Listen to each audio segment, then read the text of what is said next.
The design philosophy was basically like, okay, a lot of people like just clean here and then often shred over here, right? Oh, sorry, it's like shred over here, clean over here. And some people are different. They're like, I like the clean, and then I like a little bit something that's very similar, but just a little bit more, you know, like, but not much, you know, not totally two different worlds. Right. So this channel, if you go to the other side, which we're doing right now, and you put the mode switch in this one, which is called punch, on the off mode, you can basically start with like a kind of a Fender that's already kind of like tweedish, broken up kind of thing.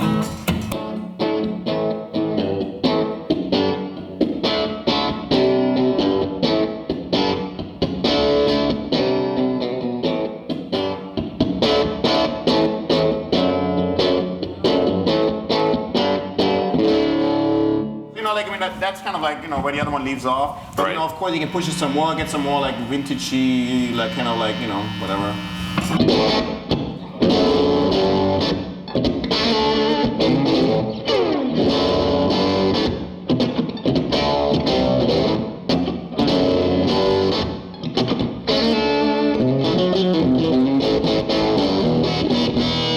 Okay, that's in the punch out mode off, and then if you really want to go for the, you know, screaming kind of monster thing, you're gonna put the punch on and you know, like your 1980, 1990 kind of territory.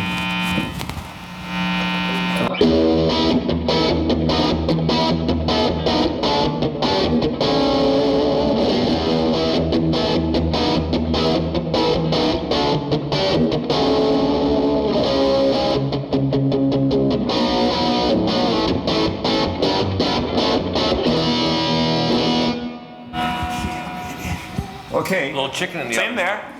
I just pulled up the reverb, so like that brings me to the effects section.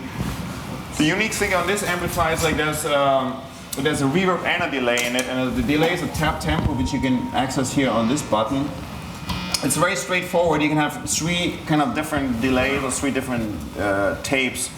Three different delay types or like three different reverb types. You know, the reverb type would be played, string or hall, and then another one on the delay would be tape, analog or ducking. And so it's very easy to just like get the basic sound, and then of course the amount, and the delay can also do the repeat. And how is that? And so is that wired? How's it wired in the amp? So it's like it's an old tube amplifier, but always the effects are not tube. So but it's like the pure signal, the dry signal of the guitar always runs straight to the tubes. The digital thing gets mixed in on the side, kind of like it's a very parallel signal path we call it. So there's no degradation of the original guitar. So when the effects are off, it's not. When it's on or off, I mean, the dry signal path is always 100% tube. You know, there's Great. no, you know, going further into ridiculous and get degraded. There's none of that.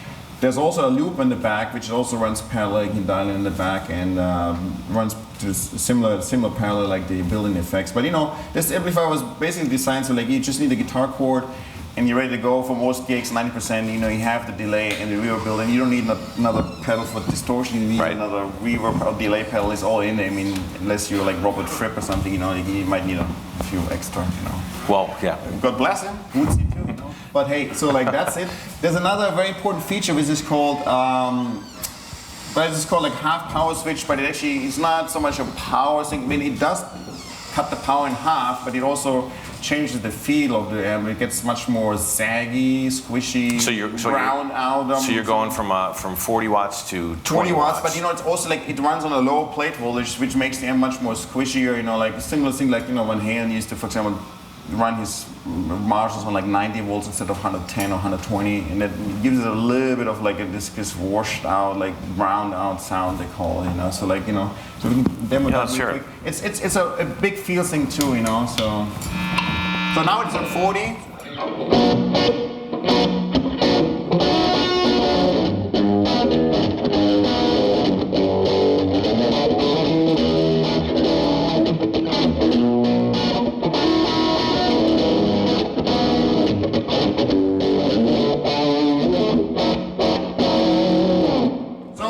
If you like tight sounds and you really snappy response, I would go 40. But if you like a little bit squishy, like slightly more compressed, go with the 20. And of course, like, sometimes there's a volume thing too. You know, if you want to break up a little bit earlier with the clean in the palm already, you would go with the 20 watt setting.